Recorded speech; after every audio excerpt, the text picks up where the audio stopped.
Magkahiwalay na inaresto ang dalawang Japanese na parehong leader umano ng magkaibang crime group. Ang isang matagal nang hinahanap, nahuli sa kanyang resto sa Makati. Nakatutok si John Consulta, exclusive. Sa gilid ng restaurant na ito sa Makati City, kinorner ng mga tauhan ng Bureau of Immigration Fugitive Search Unit at Japanese Police ang target na Japanese fugitive nitong nakaraang linggo. You are under arrest. You have the right to remain silent. Nagpanggap pa ang mga taga-BI na aplikante sa restaurant ng dayuhan na isang chef na matagal nang pinaghahanap dahil leader umano ng isang crime group sa Japan na sangkot umano sa telecom scam.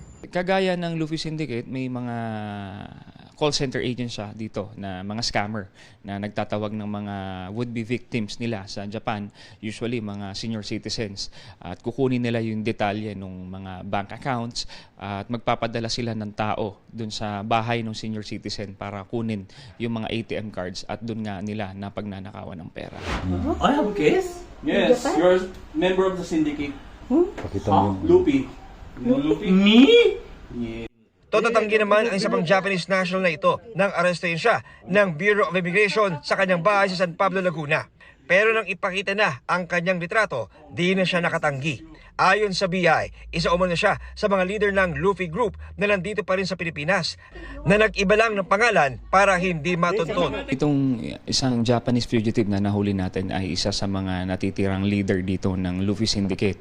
So natuntun nga namin yung pinagtataguan niya sa Laguna. Tuloy-tuloy pa rin yung pakikipagtulungan natin sa Japanese police upang mahuli nga at mapa-deport pabalik ng Japan itong mga miyembro ng Luffy Syndicate dahil hindi malayo na maituloy pa rin nila yung kanilang operation dito sa Pilipinas at makapambiktima pa sa Japan. Nakadakdang i-deport ang mga Japanese fugitives para maharap nila ang mga kasong isinampa laban sa kanila. Sinusubukan pa namin silang kunan ng pahayag. Para sa GMA Integrated News, John Consulta, nakatutok 24 oras.